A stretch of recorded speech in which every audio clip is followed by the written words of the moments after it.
아이고, 보자.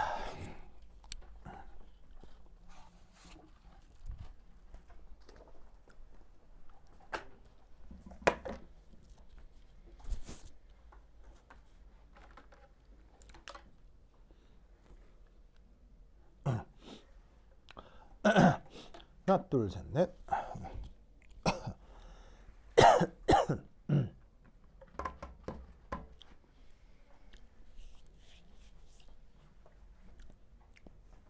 아유, 여러분 그 청바지 사면 이렇게 찢어져 있는 거 있잖아요. 그 일부러 찢은 게 아니고 이렇게 이제 나올 때부터 이렇게 이게 모양으로 찢어져 있는 거. 그거 언제부터 있었던 패션 아이템일까요? 바지 이렇게 찢어져 있는 거 언제부터 있었던 걸까요? 그게 무슨 최신 디자이너가 그렇게 한 것 같다고 생각할 수 있는데, 이 바지를 찢어 있는 이런 스타일을 뭐라고 하냐면 패션 쪽에서 슬래시 스타일이라고 하거든요. 슬래시가 뭐예요?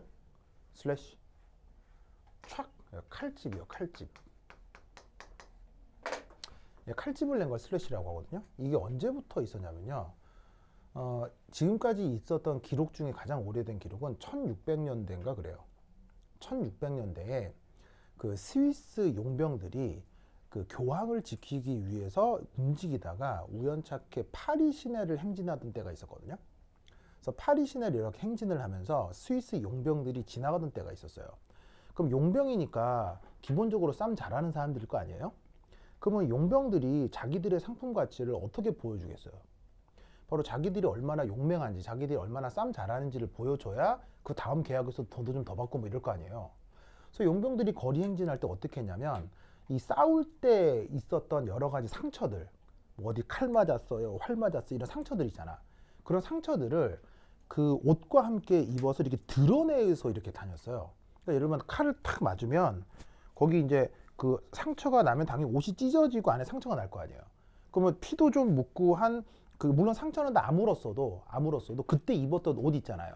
찢어지고 피 묻고 한 옷도 입은 상태에서 거기 아문 이렇게 흉터가 나서 아문 상처들 이런 것들 막 다리에 뭐 이렇게 보여주면서 나 이런 사람이야 하고 이게 행진을 쫙 했던 거야.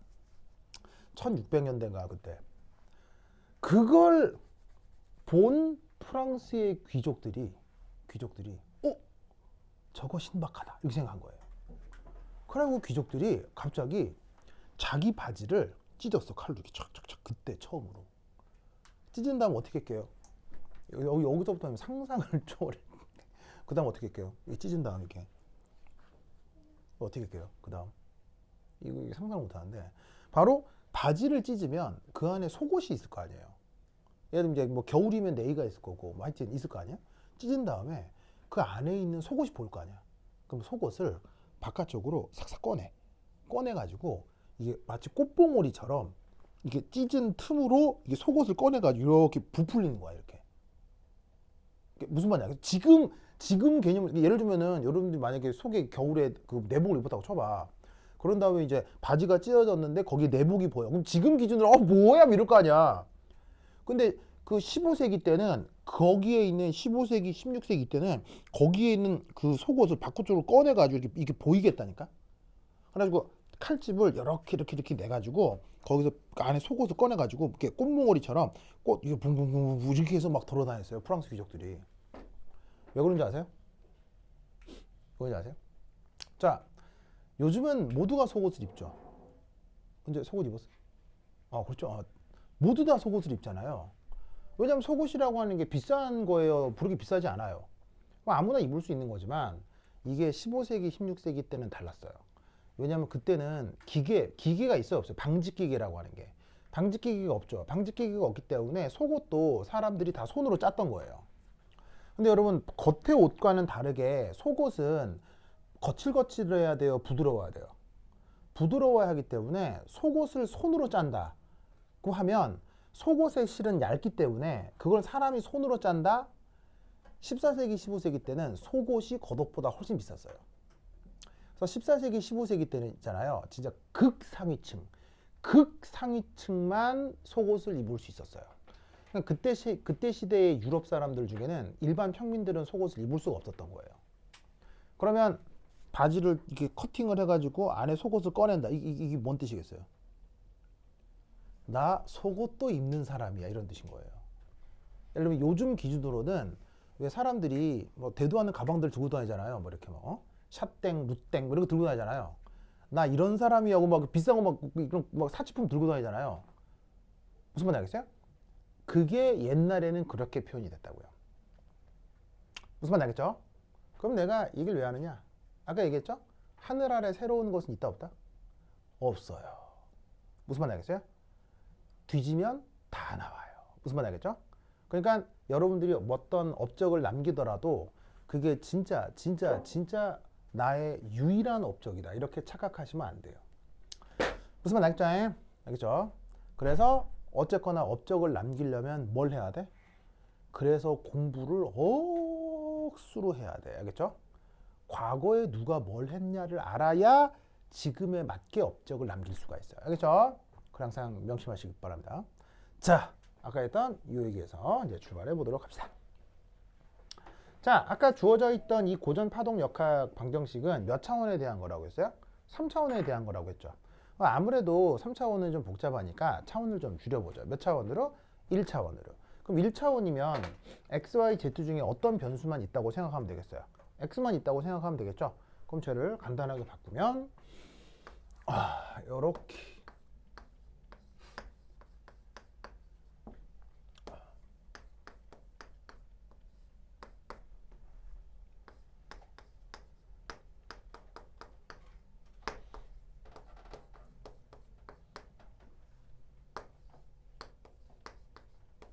짜잔 이렇게 되겠죠? 맞지? 오케이. 오빠 좀 깨워주지 그랬어요. 잔인하네. 뭐라고? 깨워 다시 한다고요? 오빠 힘내주세요. 최고 어디 갔어요 근데? 아이패드? 그래. 엄마 패드 아이패드. 그래. 자 보자. 그래서 3차원에 대해서는 이런 이제 파동 방정식이 있는데 1차원에 대해서는 지금 변수 x만 놓고 표현을 한 거예요. 자, 여기에서 그 다음 두 번째 역학적 에너지를 나타내 봅시다. 자, 아시다시피 역학적 에너지는 누구하고 누구의 합인가요? 운동 에너지의 위치 에너지의 합이라고 볼 수 있겠죠. 자, 그럼 이때 앞서 얘기했듯이 운동 에너지는 어떻게 표현을 했었냐면 2m분의 p 제곱. 바로 운동량을 제곱한 다음에 그 질량으로 나눠주면 운동 에너지가 되죠. 그 다음에 여기에 있는 위치 에너지는 이 오퍼레이터 얘기할 때는 V라고 표현을 좀 해볼게요. 그래서 운동 에너지는 이렇게, 위치 에너지는 이렇게 표현을 했어요. 이때 이 위치 에너지에 X라는 변수를 넣는 이유는 바로 그 위치 에너지의 변수는 항상 그 입자의 위치입니다. 그래서 위치가 그 입자의 그 뭐냐면은 그 위치 에너지 변수가 되기 때문에 그 위치의 그 좌표를 저렇게 넣어 보았습니다. 그래서 역시나 역학적 에너지를 1차원에선 이런 꼴로 표현을 할 수 있네요. 자, 그런 다음에 얘를 이렇게 한번 표현해 봅시다. 자, 요 주어져 있는 수식 여기에서 뭐 밑에 쓰셔도 되는데 그냥 여기 썼어요. 얘를 이렇게 한번 써볼까요?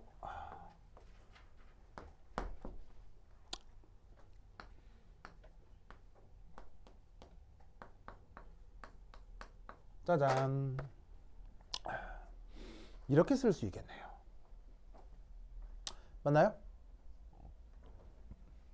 자, 여기에 뭐가 적용이 된 거죠? 바로 물질파가 적용이 됐네요.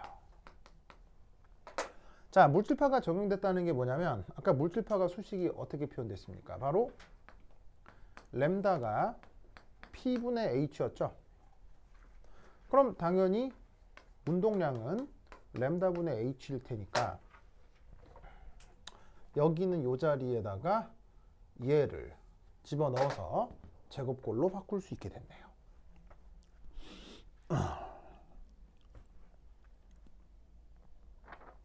그러면 이것으로부터 얘를 이렇게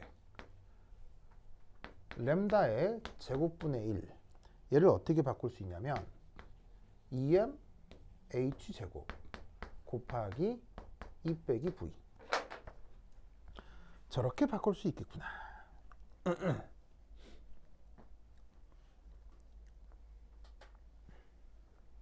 자, 뭐냐?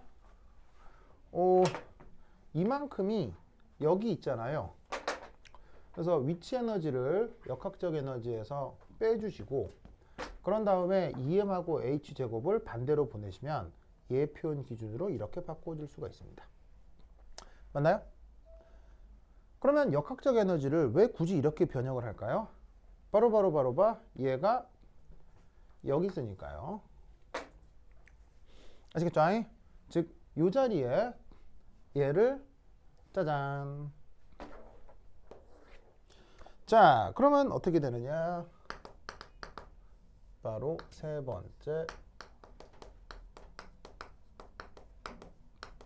양자역학적 파동방정식으로 바뀌겠죠.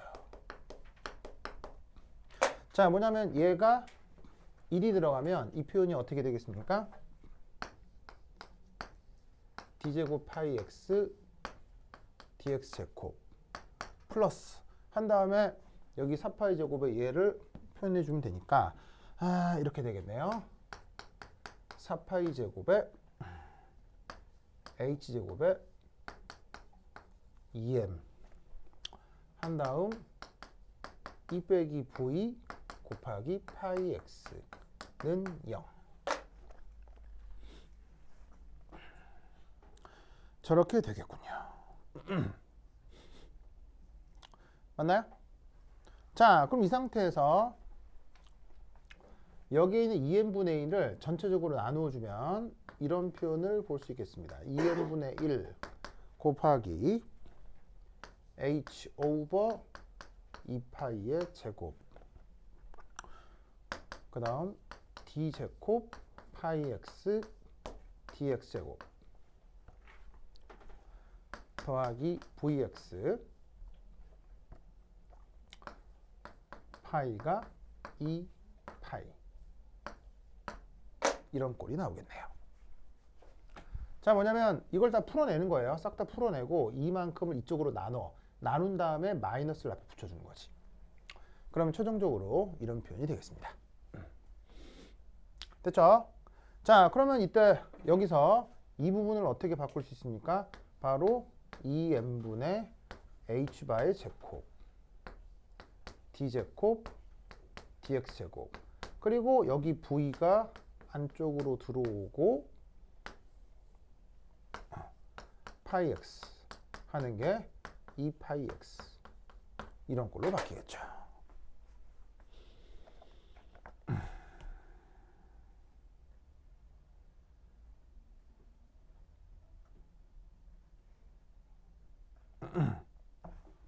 아시겠죠? 그래서 아시다시피 이만큼이 드디어 뭐가 됐습니까? 이게 뭐예요? 아까 우리 배운 바에 이거 뭐예요? 바로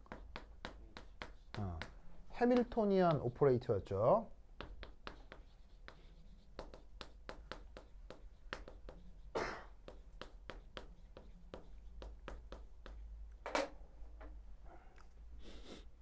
아시겠죠? 그래서 저 논리를 꼭 기억해 두시기 바랍니다. 자, 잘 보세요. 이게 어디서 왔어요? 여기서 왔죠? 이 부분만큼을 어떻게 바꾼 거예요? 바로 보시다시피 요렇게 바꾼 거 아니에요. 요만큼 요렇게 요 램다 제곱의 역수를 요만큼으로 바꾼 거 아니에요. 그러면서 제목이 어떻게 되냐면 얘는 아직까지 클래시컬 웨이브 미케닉스, 그러니까 뭐냐면 고전 파동 역학과 관련된 수식이었던 거죠.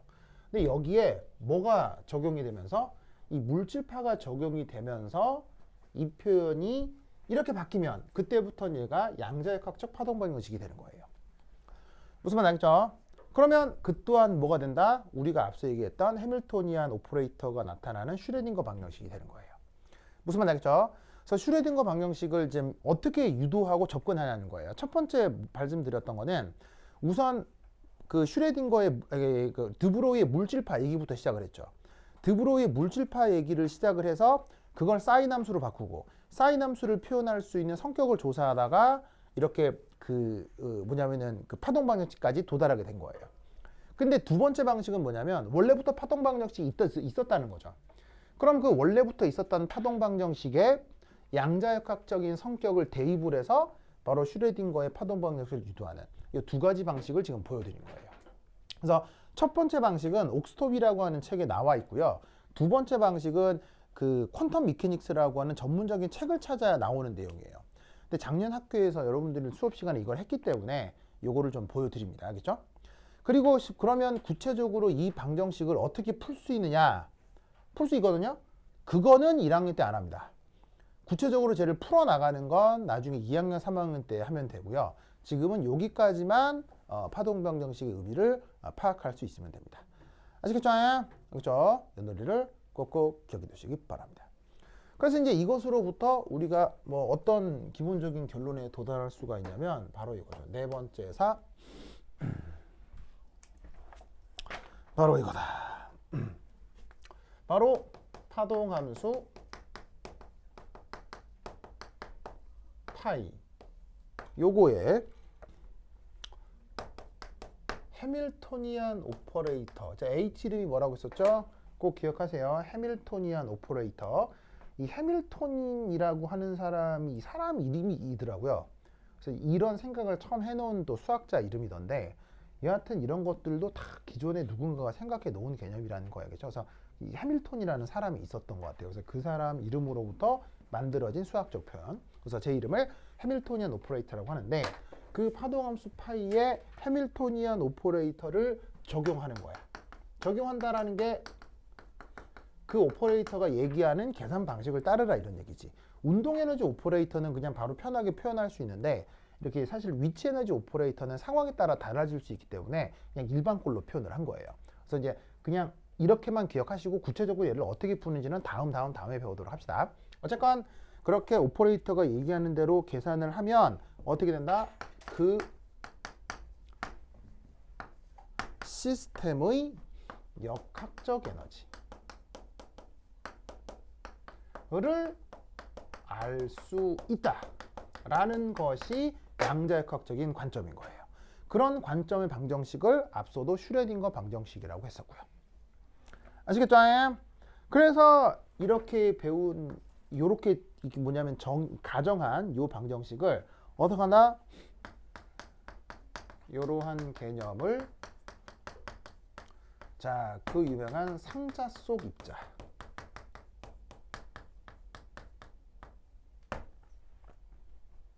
나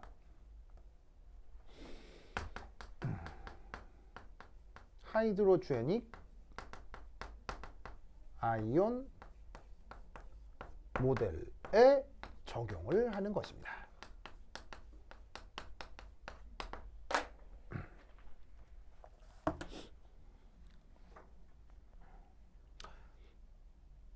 자, 우선 쓰고 나서 설명하겠습니다.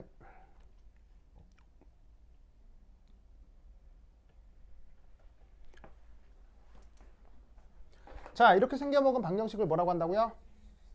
요걸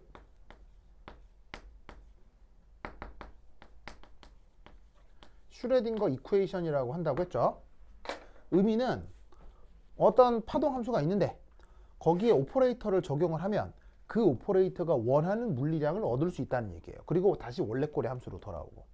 그래서 이런 가정으로 되어 있는 어떤 역학 체계를 파동역학 혹은 양자역학 체계라고 하는데, 이 개념을 그대로 어디에 상자 속 입자라고 하는 또 특수한 주제가 있어요. 여기에 적용할 수도 있고 혹은 하이드로제닉 아이온 모델에 적용할 수도 있어요. 근데 1학년 때는 상자 속 입자를 안 합니다. 왜냐하면 상자 속 입자를 한다는 얘기는 얘를 구체적으로 수학적으로 풀어본다는 얘기인데, 그건 1학년 때 안 하니까 걱정하실 필요가 없고요. 1학년 때는 이건 안 했어요. 근데 또 몰라. 학교 선생님이 바뀌면 이걸 할 수도 있어. 알겠죠? 하게 되면 그때 다시 한번 보고요. 그 다음 하이드로제닉 아이온 모델이라고 해서, 자, 이 말 뜻 뭐라고 했어요? 하이드로제닉이 무슨 말이라고 했어요? 하이드로제닉이 무슨 말이라고 했어요? 바로 전자가 몇 개? 한 개뿐인 형용사가 하이드로제닉이라고 했었죠. 그래서 하이드로제닉 아이온 모델에 대해서는 저번 시간에 누구의 모델을 얘기했었어요? 보어의 모델을 얘기했었죠. 그래서 보어의 모델에서 핵심은 뭐였어요? 하이드로제닉 아이온 모델을 표현하는 보어 모델의 핵심이 뭐라고 했어요? 가군동량 양자와. 내가 그 유도과정 외우라고 했죠? 엥. 자, 그 하이드로제닉 아이온 모델 외우라고 했었는데 어떤 순서로 외우라고 했어요? 첫 번째 뭐부터? 정전기적 인력이 뭐가 된다? 90력이 된다. 그랬어요? 그게 첫 번째고요. 그 다음 두 번째 가군동량 양자와. 알겠죠? 무슨 말 알겠죠? 그 가군동량 양자로부터 바로 또 뭘 구할 수 있어요? 그 회전반경 R의 양자화를 구할 수 있죠? 그 회전반경 R의 양자화를 통해서 또 뭘 구할 수가 있어요? 존재하는 그 입자의 역학적 에너지 양자화도 유도할 수가 있죠. 이 순서대로 유도하는 걸 외우라고 했었죠. 그게 바로 하이드로제닉 아이온 모델에 대한 보호의 관점이에요. 알겠죠? 그런데 보호의 관점 말고요, 그 하이드로제닉 아이온 모델을 요 관점으로 풀어낼 수가 있다고요. 알겠어요? 요 관점으로. 그걸 뭐라고 한다? 오비탈이라고 하는 거예요. 그래서 오비탈을 우리가 아직 안 했지만 여러분들이 선행학습을 통해서 오비탈이란 말을 들어본 적 있을 거예요. 그 오비탈이 바로 뭐다? 하이드로제닉 아이온 모델에 대해 슈레딩거 파동 방정식에 대입을 해서 풀어낸 결과, 그걸 오비탈이라고 해요. 아시겠죠? 알겠죠? 그래서 나중에는 그런 논리들도 배워보게 될 겁니다. 우선 지금 우리가 하고 있는 이 주제가 이러하다라는 거 꼭 기억해 두시기 바랍니다. 알겠죠? 완전 중요하다. 오케이, 됐다. 자, 필기 마무리 하시고요. 그 다음 주제 한번 가보도록 하겠습니다.